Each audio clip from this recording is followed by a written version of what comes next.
تھوڑا پیچھے سے میں آپ کو بیک گراؤنڈ سناؤں تو اس سے اس واقعے کی کا کرب اور زیادہ آپ کے سامنے آئے گا کہ اسماعیل علیہ السلام کے انتقال کے بعد آپ کا جو سسرالی خاندان ہے جرہم، وہ مکے کا حکمران بنا. انہوں نے کوئی 2000 سال حکومت کی. پھر ان کے ظلم و ستم پر بنو خزاعہ نے ان کو نکالا اور وہاں اپنی حکومت قائم کی. دوسری صدی عیسوی تو عمرو بن حریث جرہمی نے زمزم کا کنواں بند کر دیا اور پتھر اکھاڑا حجر اسود اور زمزم کے کنویں میں ڈال دیا. اور ابراہیم علیہ السلام نے جو چھترا ذبح کیا تھا اس کے سینگ بیت اللہ میں لٹکے ہوئے تھے، وہ بھی اتار کے زمزم کے کنویں میں اور پتھر اور باقی سامان اور اس کو بند کر کے برابر کے اس کا نشان مٹا دیا. 300 سال حکومت کی ہے بنو خزاعہ نے اور زمزم کا کنواں دریافت نہیں ہے. 300 سال. 440 میں قصی 440 عیسوی میں قصی بن کلاب اللہ تعالیٰ کے نبی کا کہ پردادے کا والد قصی، اس نے دوبارہ قریش کی حکومت قائم کی. جرہم سے خزاعہ نشینی، خزاعہ سے دوبارہ آپ کے پردادا کے والد قصی بن کلاب نے، ان کا اصل نام عمر تھا، تو انہوں نے دوبارہ قریش کی حکومت قائم کی. زمزم کا کنواں گم ہے. زمزم کے کنویں کا کسی کو کوئی پتہ نہیں. قصی کا بیٹا ہوا عبد مناف، وہ بڑے خوبصورت، ان کو بطحا کا چاند کہا جاتا تھا، قمر البطحا. ان کے 4 بیٹے تھے، ایک نوفل، ایک عبد شمس، ایک ہاشم، ایک مطلب، جن کو تاریخ نے یاد رکھا. 2 اور بھی تھے لیکن وہ صرف نام ہے، آگے ان کی کوئی تاریخ نہیں. ایک ابو عمر، ایک ابو عبید. سب سے بڑے اس کے بیٹے عبد شمس تھے، لیکن عبد مناف کے انتقال کے بعد سب قوم نے متفقہ طور پر ہاشم کو سردار مانا. ہاشم سردار بنے، ہمارے نبی کے پردادا. تو ہاشم کی سرداری میں ملک شام کے سفر پر ہیں. انہوں نے مدینہ میں شادی کی، بنو نجار میں، اور خود وہ چلے گئے آگے تجارت کے لیے شام. غزہ میں پہنچ کر ان کا انتقال ہو گیا. پیچھے اس عورت سے ایک لڑکا پیدا ہوا. اس لڑکے کے بال سفید تھے تو ماں نے اس کا نام شیبہ رکھا. قریش کی سرداری مطلب کو ملی. مطلب ہاشم کے بھائی مطلب، ان کو سرداری ملی. کسی کو نہیں پتا کہ ہاشم کا ایک بیٹا مدینہ میں ہے جو میرے نبی کا دادا بننے والا ہے. گزرا، چند بچے تیر اندازی کر رہے تھے تو ایک بچے کا نشانہ سیدھا جا کے لگتا تھا، وہ گول جو آخری گول نشان ہوتا تھا اس کے اندر جا کے لگتا. وہ کہتا خذھا وانا ابن ہاشم، دیکھ میرا نشانہ، میں ہوں ہاشم کا بیٹا. تو اس آدمی نے جا کر مطلب کو بتایا کہ ایک بچہ میں نے دیکھا ہے جس کا نشانہ بے خطا تھا اور ہر تیر پہ کہتا تھا دیکھو میرا نشانہ، میں ہوں ہاشم کا بیٹا. تو مطلب کو اتنا پتا تھا کہ میرے بھائی نے ایک شادی مدینہ میں کی تھی، یہ نہیں پتا تھا کہ اس سے کوئی اولاد بھی ہوئی. تو انہوں نے اپنی اونٹنی کو تیار کیا اور مارا ماری کرتے ہوئے مدینہ پہنچے اور ان کی ماں سے ملے. بچے کو دیکھا تو ہاشم کے سارے آثار تھے. پتا کیا، ہاں ہاشم کا بیٹا ہے. تو کہا ہمیں دے دو. ماں نے کہا میری آنکھوں کا نور، میرا آخری سہارا، تمہیں دے کے میں زندگی کیسے گزاروں؟ کیسے دے دو، اسے میں قریش کا سردار بناؤں گا، یہ بڑی شان والا ہوگا، تیرا ہی نام زندہ ہوگا. تو سرداری پر ماں نے بچے کے حوالے کر. اب یہ بچے کو لے کر مکہ میں داخل ہو رہے ہیں.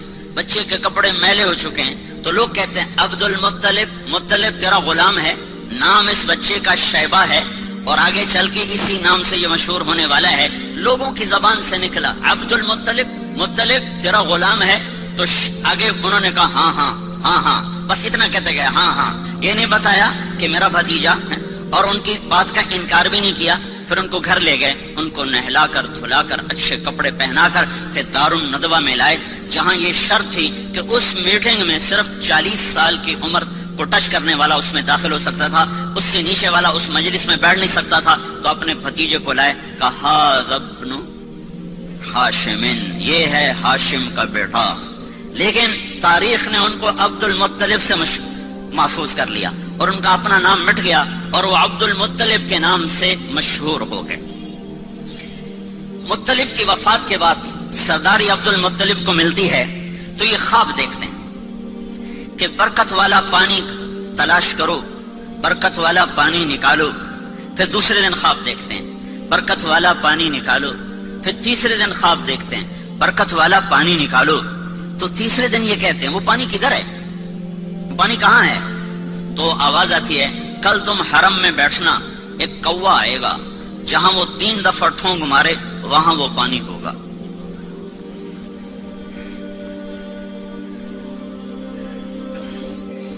تو عبد المطلب صبح جا کے حرم میں بیٹھ گئے دار الندوہ ملتزم کے ساتھ.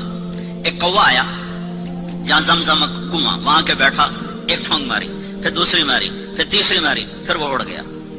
تو عبد المطلب کا ایک بیٹا ہے اس وقت حارث، انہوں نے قریش کو جمع کیا، کہا یہاں وہ مبارک پانی ہے، میری مدد کرو ہم نکالیں. کہا کوئی نہیں ایسے ہی سر پھوڑنا، پتھروں سے لڑنا کوئی آسان کام ہے؟ کچھ نہیں ہے. اس سے سب کی منتیں کی، کوئی نہیں مانا. تو دونوں باپ بیٹا مل کر کھودنے لگے. کھودنے میں آئی دقت، تو عبد المطلب کہنے لگے وہ بھی کوئی آدمی ہے جس کی اولاد نہ ہو. اس میں فخر سمجھا جاتا تھا، اولاد کی کثرت کو فخر سمجھا جاتا تھا.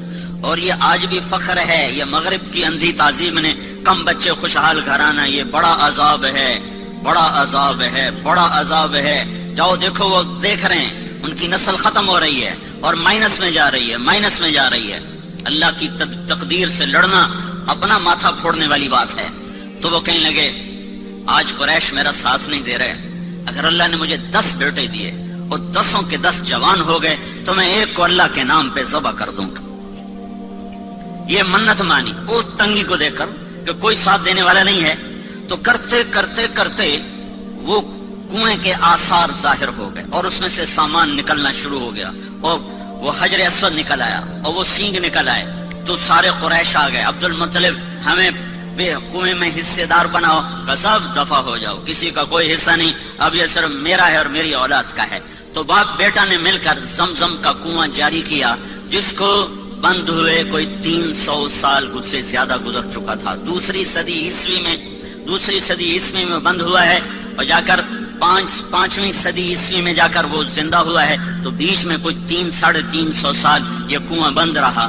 تو عبد المطلب کو اپنی منت یاد تھی، اللہ نے اسے حارث دیا، زرار دیا، عباس دیا، قسم دیا، زبیر دیا، مقوم دیا، عبد العزہ دیا، عبد الدار دیا اور عبداللہ دیا، اور 10 پورے ہو گئے. 10 پورے ہو گئے تو سارے جوان ہو گئے. تو اس نے سارے بچوں کو اکٹھا کیا حرم میں، کہا بیٹھو میں نے منت مانی تھی کہ اگر اللہ نے مجھے 10 بیٹے دیے اور 10 جوان ہو گئے تو میں ایک کو اللہ کے نام پہ قربان کروں گا، تم تیار ہو؟ تو 10 نے کہا ہم تیار ہیں. پھیر دے چھری، پھیر دے. ہماری اولاد ہماری جائز بات ماننے کو تیار نہیں ہے، اور اس کی اتنی بڑی بات، ہاں تیار ہیں کرو. تو قرآن اندازی کے لیے حبل کا بت تھا، اس پہ تیر لٹکے ہوتے تھے، اس میں ترکش، تو اس پر وہ فال نکالتے تھے. تو اس نے 10 بیٹوں کے نام لکھوائے تیروں پر، اور پھر اس کو گھمایا، پھر وہ یوں حرکت دیتے تھے تو اس میں سے ایک تیر باہر نکلتا تھا. تو جو تیر جو نکلا تو اس پہ عبداللہ کا نام تھا، عبداللہ، محمد بن عبداللہ، عبداللہ. اور عبداللہ عبد المطلب کے سب سے محبوب بیٹے تھے، سب سے چہیتے بیٹے تھے، اور سارے مکہ کی وادی میں سب سے حسین نوجوان تھے. ہر عورت تمنا کرتی تھی کہ میرا اس سے نکاح ہو جائے. تو عبداللہ کا نام نکلا. انہوں نے کہا یا ابت افعل، ابا کر، میں تیار ہوں، میری طرف سے کوئی اعتراض نہیں. تو نے اس کا ہاتھ پکڑا اور چھرا ہاتھ میں، تو سارے مکے میں کوہرام مچ گیا. اور بہنوں نے آ کر 5 بیٹیاں تھیں، عروہ اور عاتقہ اور صفیہ اور عمیمہ، انہوں نے آ کے شور مچا دیا کہ ہمارے سامنے ہمارا بھائی ذبح ہو، ہم یہ برداشت نہیں کر سکتے. قریش اکٹھے ہو گئے، یہ تم نے سنت جاری کر دی تو بے شک کون اس کو زندہ رکھے گا، اور کیا یہ ظلم کی سنت ہے تم جاری کرنا چاہتے ہو؟ کہا یہ عرب سردار کا بول ہے، یہ پورا ہوگا. جب سارے پیچھے پڑ گئے تو پھر یہ فیصلہ ہوا، جیسے آج کل کے عدالتیں ہیں تو اس وقت کی عدالتیں ہوتی تھی کاہن، نجومی. تو حجر میں ایک کاہنہ تھی قطبہ کا، اس کے پاس مجھے لے چلو، وہ جو کہے گی میں وہ کروں گا۔ تو یہ سارا قبیلہ قریش حجر پہنچا، وہاں کاہنہ کے پاس پہنچا تو اس نے پوچھا کہ تمہارے ہاں قتل کی قیمت کیا ہے؟ اگر کوئی بدلہ نہ لینا چاہے اور قیمت لے تو کتنی؟ کا جی 10 اونٹ کا، ایک تیر پہ لکھو 10 اونٹ اور دوسرے تیر پہ لکھو عبداللہ، اور جا کر وہاں اسے گھماؤ، جب تک عبداللہ کا نام نکلتا رہے اونٹ بڑھاتے جاؤ، 10 کے 20 کرو، 20 کے 30 کرو، 30 کے 40 کرو، جب اونٹوں کا نام نکلے تو عبداللہ کو چھوڑ دو اور جتنے اونٹ نکلے اتنے ذبح کر دو۔ یہ فیصلہ سن کر یہ سارا قافلہ واپس لوٹا ہے، اور وہ حبل کے سامنے وہ تیروں کے اوپر ایک پہ لکھا گیا عبداللہ، ایک پہ لکھا گیا 10 اونٹ، جب گھمایا تیر باہر نکلا عبداللہ تو 20 ہو گئے، پھر گھمایا پھر نکلا عبداللہ تو 30 ہو گئے، پھر گھمایا پھر نکلا عبداللہ تو 40 ہو گئے، پھر گھمایا عبداللہ 50 ہو گئے، پھر نکالا عبداللہ تو 60 ہو گئے، پھر نکالا عبداللہ 70 ہو گئے، پھر نکالا عبداللہ 80 ہو گئے، پھر نکالا عبداللہ 90 ہو گئے، پھر نکالا عبداللہ 100 ہو گئے، پھر نکالا تو اونٹ نکلے 100 اونٹ۔ تو سارے قریش نے کہا الحمدللہ، بات ٹھیک ہے 100 اونٹ۔ عبد المطلب نے کہا نہیں نہیں نہیں، ایک دفعہ اور کرو۔ دوبارہ کیا تو پھر 100 اونٹ، پھر انہوں نے کہا نہیں نہیں ایک دفعہ اور کرو، پھر 12 کیا تو 100 اونٹ۔ تو اس پر عبد المطلب نے 100 اونٹ ذبح کیے، اور یہ عبداللہ سارے عرب کی مشہور شخصیت بن گئی، اور ان سے شادی کی تمنا ہر خاندان میں پیدا ہو گئی۔ یہ جنگل میں تھے کام کو گئے ہوئے،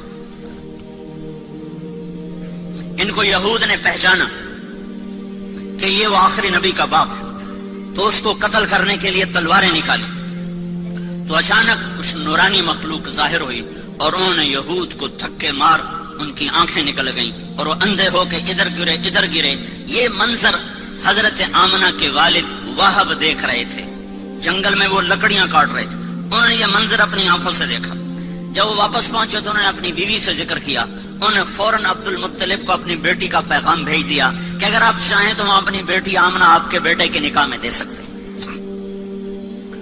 تو یہ بہت بڑی شادی ہوئی اور مکے کی یادگار شادی تھی کہ ذبیح، اللہ کے نبی کہا کرتے تھے انا ابن الذبیحین، میں 2 ذبیح کا بیٹا ہوں، ایک میرا دادا اسماعیل وہ بھی ذبح ہوتے ہوتے بچا، ایک میرا باپ عبداللہ وہ بھی ذبح ہوتے ہوتے بچا، دونوں کو اللہ نے بچایا۔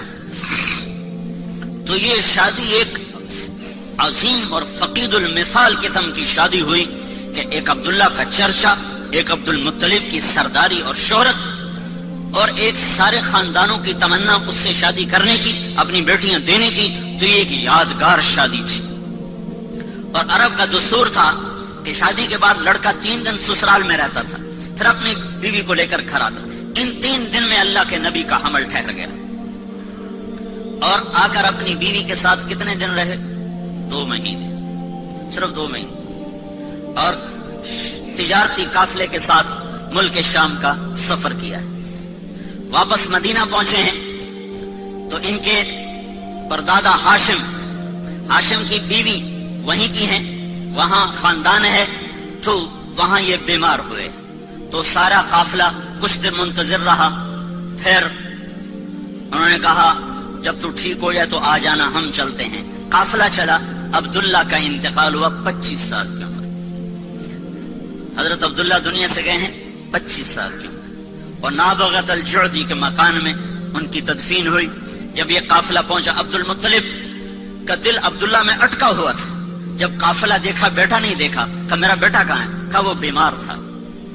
تو عبد المطلب نے اپنے بڑے بیٹے حارث کو بھیجا کہ جاؤ پتہ کرو عبداللہ کا کیا حال ہے۔ جب پہنچے تو آگے تربت تھی، عبداللہ نہیں تھا۔ انہوں نے کہا یہ عبداللہ ہے، مٹی تھی، خاک تھی۔ تو عبد المطلب نے آ کر بتایا، حارث نے آ کر بتایا کہ ابا عبداللہ کو اللہ نے اٹھا لیا ہے۔